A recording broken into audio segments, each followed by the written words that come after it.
دوستان عزیزم سلام، خیلی خیلی خوش اومدید به کانال خودتون. اینجا بارسا کسته، راجع به بارسلونا حرف میزنیم. قبلا بودیم چند وقت پیش، ولی خب به خاطر شرایط اینترنت و حالا شرایط بدی که کشور داشت نتونستیم در خدمتتون باشیم به صورت مرتب و حالا یه وقفه خیلی طولانی افتاد تا الان که فصل بارسا میشه گفت دیشب به پایان رسید و با باخت 3-1 مقابل والنسیا تو ورزشگاه مستایا. هرچند که خب باخت تلخه دیگه، ذات باختن تلخه.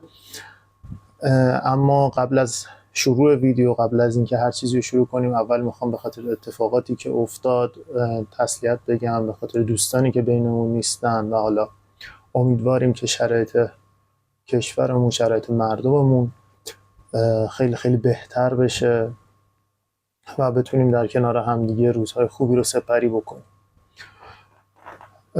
و خب میگم متاسفانه اتفاقات جالبی نیفتاده این مدت و باعث ناراحتی و غم و اندوه تمام کشور شده، تمام مردم عزیزمون، و امیدوارم که اینا بگذره و بتونیم یه زندگی عادی، اینترنت خوب، یه حداقل نیازهایی که هر جوونی، هر انسانی تو کره زمین داره رو داشته باشیم.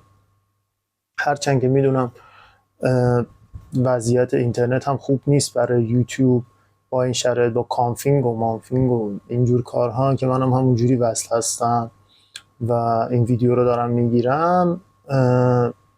اگر دوست داشتید تماشا کنید، کیفیت ویدیو رو بذارید روی 144. یک ویدیو 1 ساعته رو حدوداً 100 مگینا حجم میبره.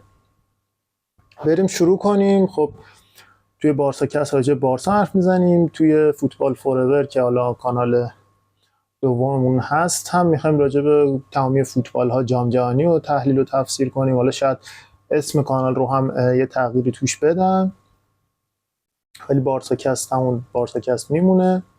عرضم به خدمتتون که بریم و داشته باشیم ببینیم چجوریه. برنامه ویدیوها رو میگم امروز راجع بارسلونا ویدیو داریم، فردا احتمالاً یه بررسی کلی لیگ های اروپایی رو که تقریبا همشون تموم شدن و قهرمانای جام حذفی و لیگ ها هم مشخص شده، اونجا یه ویدیو داریم از گذشته این هفته اروپایی. و حالا باز توی این کانال راجع به نقل و انتقالات و اتفاقات مربوط به بارسا بیشتر صحبت میشه و حالا توی فوتبال فوراور راجع به اتفاقات فوتبال اروپا و دنیا. حالات جام جهانی هم توی اونجا پیگیری میکنیم، یعنی بازی هایی که مهمن، ترکیب تیم‌ها قبل از جام جهانی، اینها رو خواهیم داشت و ترکیب تیم‌های مدعی به این صورت. خب بریم داشته باشیم. راجع به فصل بارسا که گذشت، همونطور که گفتیم دیروز بازی رو به والنسیا 3-1 واگذار کرد بارسلونا و آخرین بازی فصلش رو با باخت تموم کرد. بارسلونا 3-1 بازی رو واگذار کرد و خب بازی خوبی هم نبود. تنها نکته مثبتی هم که شاید نداشت، ولی خب بازی کردن جوونهامون و کسایی که کمتر بازی کردن بود و البته گلزنی رابرت لواندوفسکی، بازیکنی که فصل بعد نداریمش توی بارسلونا و یه بازیکن فوق‌العاده بود. یعنی توی شرایطی به بارسا اومد که هیچ تضمینی برای بردنش نبود، منظورم بردن بازی‌ها، هیچ تضمینی برای این نبود که بیاد توی این تیم جام‌های زیادی ببره، افتخارات فردی کسب کنه. اما با همه اینها از خود گذشتگی کرد و اومد توی بارسلونا. هرچند حقوق بالایی میگرفت که خب حقش بود، جزو بهترین بازیکن‌های دنیا بود اون زمانی که اومد و خیلی به تیم کمک کرد، به ساخته شدن این نسل جدید بارسا تونست کمک کنه. و راجع به رابرت لواندوفسکی هم اینو بگیم که خب خیلی غم انگیز بود. یعنی بازی خدافزیش توی نیوکمپ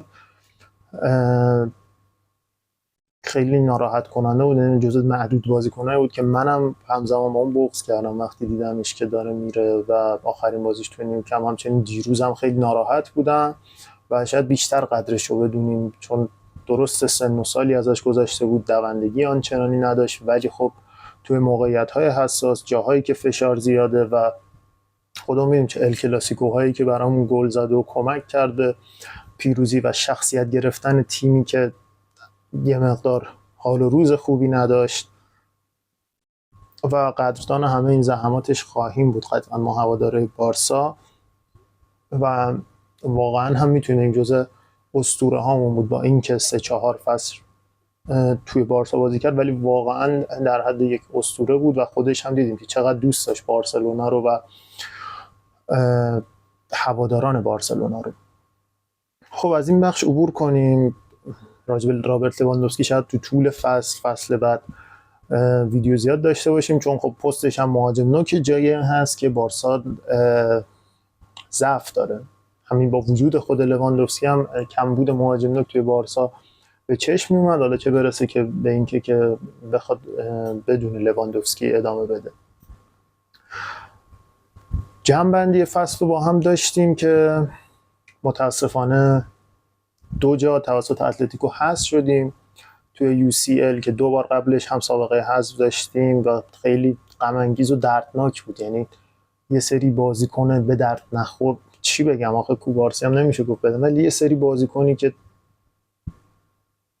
این اشتباه این ترومو برای هوادارهای بارسا، برای تیم بارسلونا تکرار میشه، جایی که حقش نیست، جوری که نباید، جایی که شاید هر تیمی به جز بارسا باشه میره بالا. نه که بارسا بده ها، یعنی اون بدشانسی و اتفاقات فوتبالی دست به دست هم میده تا بارسلونا حذف بشه و این خیلی دردناکه دیگه. میدونی یعنی بازی رفت شما اخراجی میدی، بازی 2-0 تو نیوکمپ میبازی. مثلا والا کار ندارم که به نظر من بازی رفته اخراج نده، چون مسیر توپ به یه سمت دیگه بود، جولیانو سیمونه داشت میرفت و برخوردی هم که داشتم برخوردی نبود که کوبارسی قصد زدن داشته باشه، توی دویدن بود و به اصطلاح تو کورس بود، اما خب گرفته شد و هیچ فرقی با پنالتی اخراج نداشت، چون همون کاشتر و آلوارز زد و ما گل خوردیم. بازی برگشتم که خودتون دید 2 گل زدیم و باز گل خوردیم و باز دقیقه 70 آقای اریک گارسیا اخراج شدن. نمیدونم مثلا دلیلی داره روی سولوت خطا کنیم؟ مثلا سولوت چقدر تون امباپس مگه مثلا میخواد برسه به دروازه اصلا برسه مگه؟ چقدر قدرت تموم کنندگی داره؟ هرچند خوب به ما گل میزنه سولوت، ولی بازیاشو شما که ببینید اونقدر مهاجم پا به توپ خفن ضربه زن شوت زنی مثلا امباپه یا نمیدونم شوت زن مثل هالند نیست. اکثر گلاش به ما مثلا روز حمله دروازه خالی بود. به هر حال این اتفاقات بد افتاد، توی UCL حذف شدیم، توی جام حذفی بازی رفت یک فاجعه از هم پاشیدگی بدی داشتیم، اون تو همون نیمه اول گلا رو خوردیم و بازی همون جوری مون. هرچند که با بحثای داوری هم هست، ولی خب نمیخوایم وارد بحثای داوری و جنجال و اینجور چیزا بشیم، چون 4 تا گل تیمی که از اتلتیکو بخوره واقعا دیگه جایی نمیمونه. هرچند من باز خودم هم میتونم بگم اگر داوری یه سری جاها درست بود میتونستیم صعود کنیم. عرضم به خدمت شما که این از 2 تا جامی که از دست دادیم، اما خب لیگو عالی کار کردیم، میتونستیم به رکورد 100 امتیاز برسیم که فقط 2 تا مربی آقای ژوزه مورینیو و تیتو ویلانووا فقید بهش دست پیدا کرده بودن 2 فصل پشت هم، ولی نشد دیگه. البته فکر نمی کنم که تیممون انگیزه رو داشت برای 100 امتیاز. شاید اگر مثلا توی چمپیونز لیگ بودیم و تیم میخواست اون آمادگیشو حفظ کنه و بازیکن‌های تعویضی بازی نمی‌کردن میتونستیم به این رکورد برسیم. هرچند خب رکورد 100% برد توی نیوکمپ داریم، 16 بازی فکر می‌کنم توی نیوکمپ برگزار شد که همه رو بردیم. رکورد خوبیه، ان شاءالله هم که تا مدت زیادی پابرجا بمونه و همینجوری افزایش پیدا بکنه. ما نکته بعدی که می‌خوایم بهش برسیم،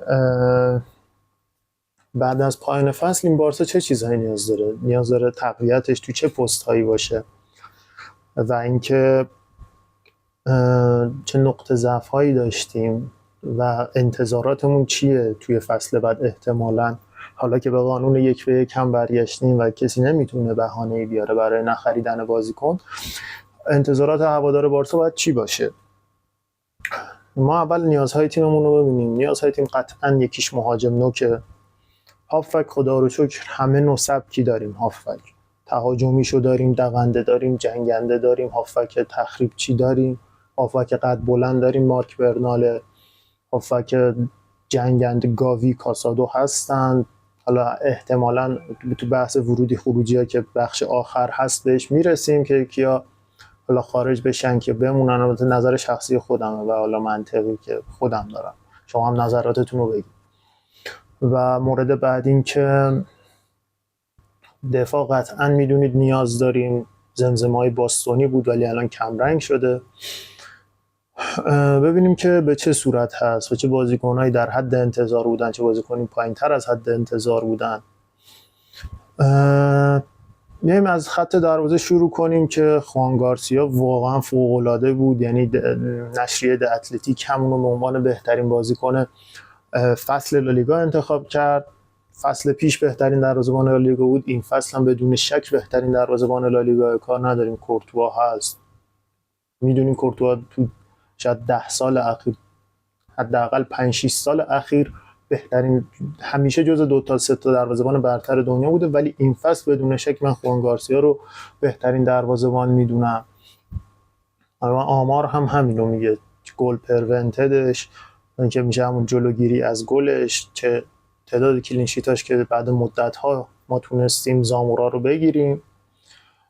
عرضم به خدمتتون که بعد مدت‌ها که نبود، فکر می‌کنم آخرین بار فصلی که با ژاوی قهرمان شدیم ترشتگن گرفت جایزه زامورا رو و خیلی دفاع عجیب غریب خوبی هم داشتیم با همین آقای آراوخو. کونده که الان واقعا آراوخو که هیچی، کوندم در حد اسمش داره، واقعا دلبری میکنه توی بارسلونا و حالمون رو از هرچی دفاع راسته به هم زده.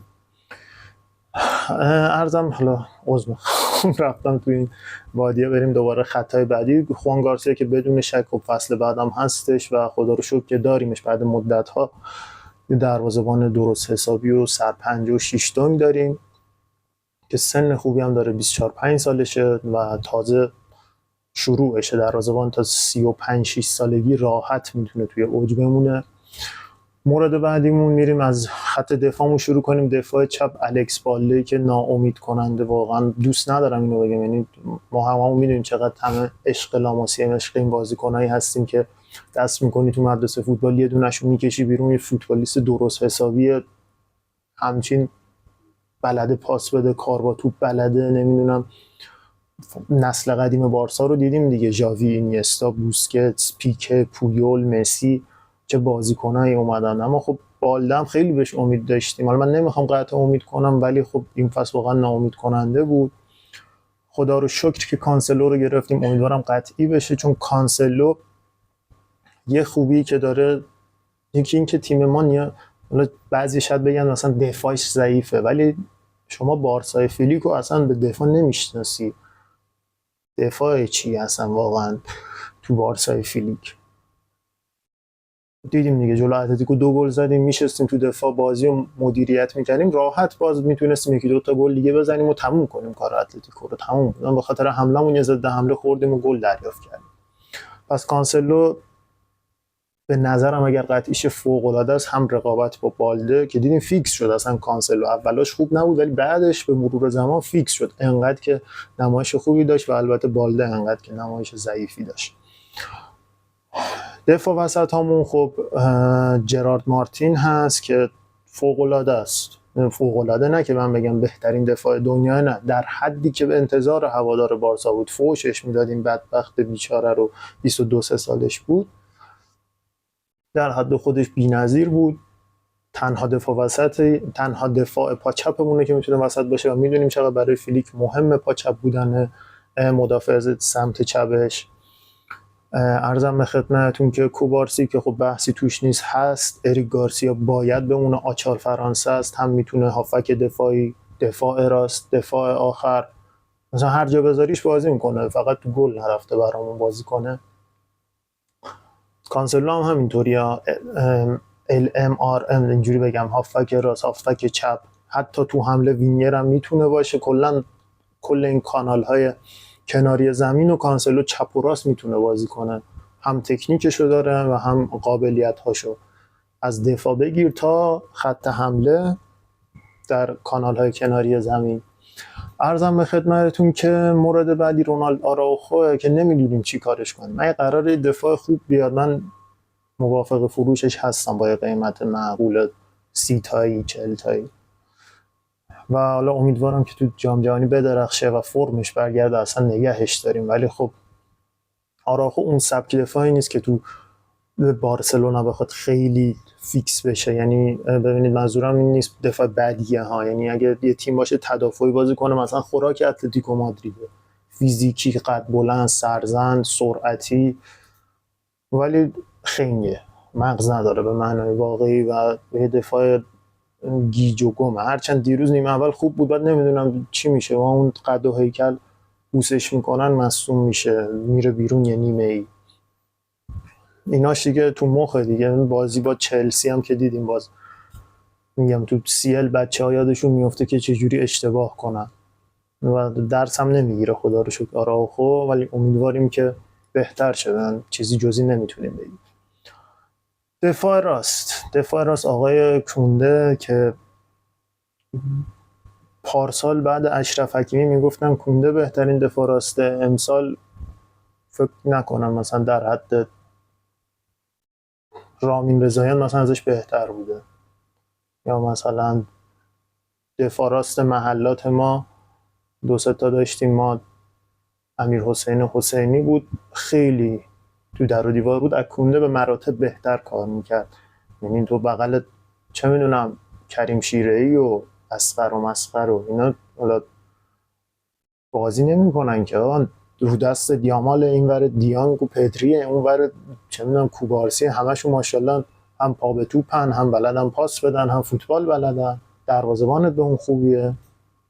آقای کونده واقعا در حد اسمش بود توانایی‌هاش و تونست کاملا ما رو هرس بده تو این فصل بدی رو داشت واقعا.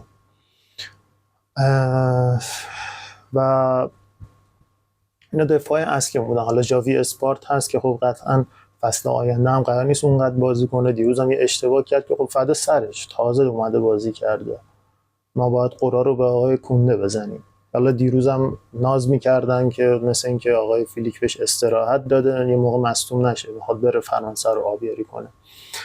بعد عرضم به خدمتتون که بریم سراغ خط هافک که من خط هافکمون رو خداییش دوست دارم. یعنی پدری، دیونگ که خودم فن دیونگم، منتها یکم بهش انتقاد دارم.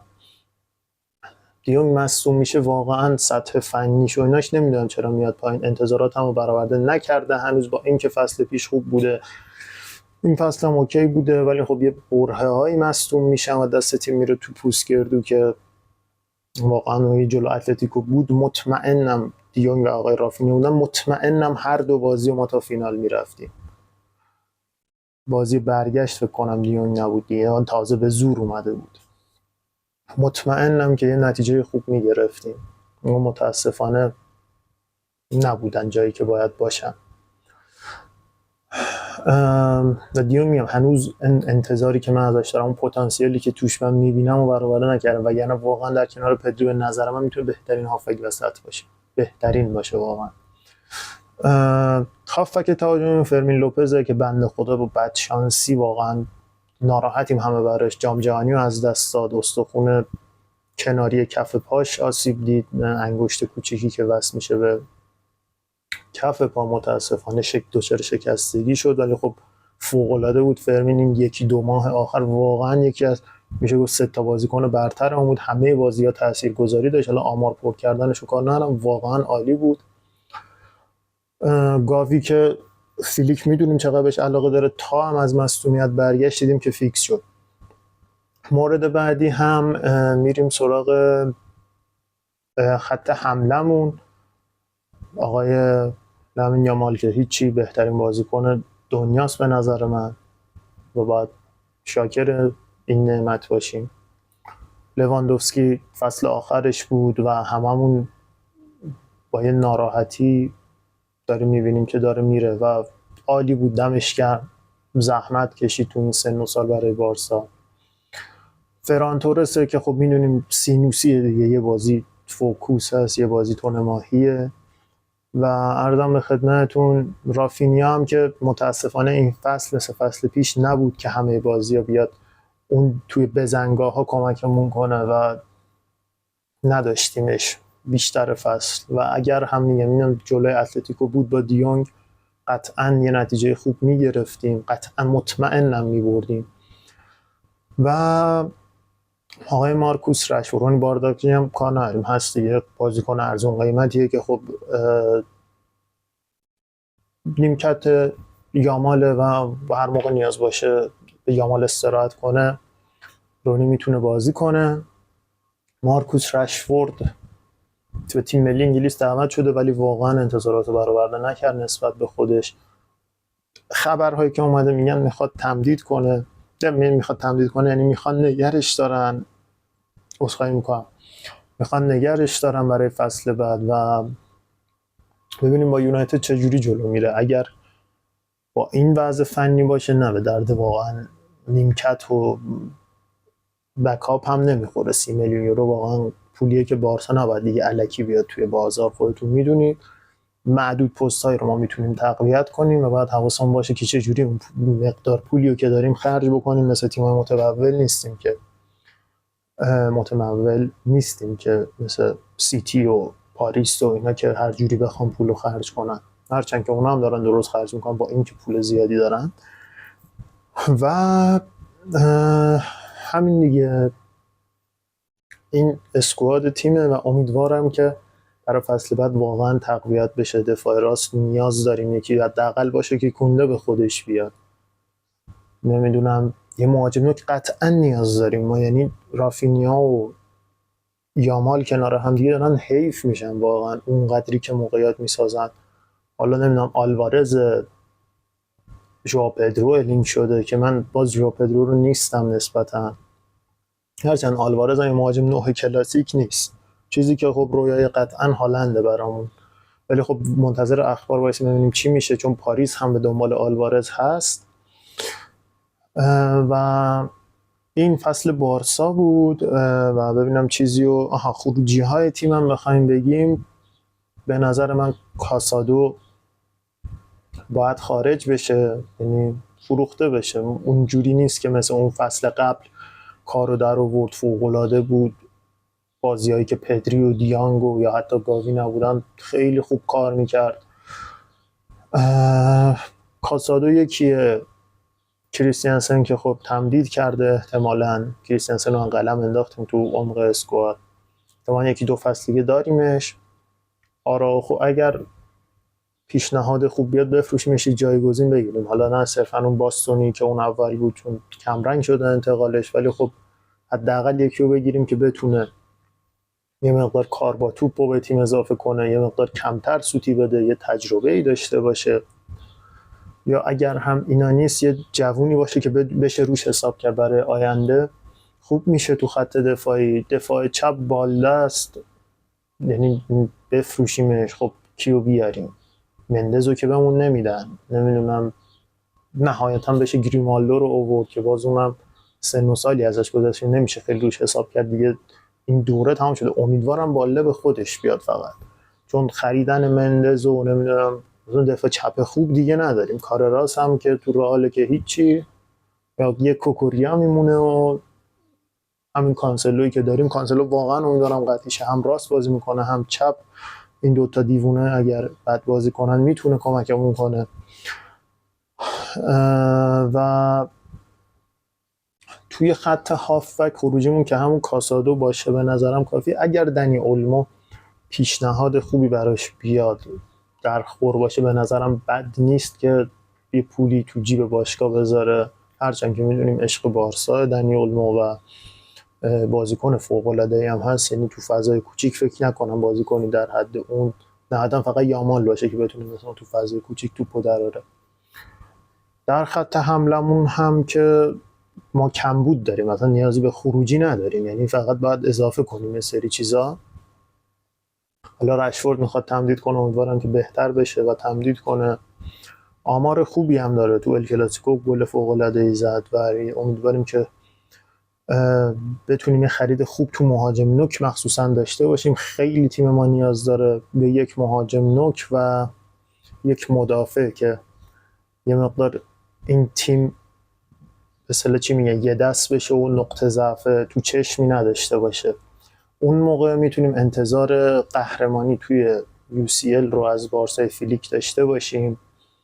چون واقعا بعد 2 فصل که کار کرده، پیش تیم بوده و هوادارا احتمالاً فصل بعد انتظار اصلیشون قهرمانی، احتمالاً که 95% من میگم همینه، چون لالیگا رو که 2 بار گرفتیم و میگن خب دیگه الان فقط CL مونده و بازی هم که میکنیم در حد CL خدا وکیلی.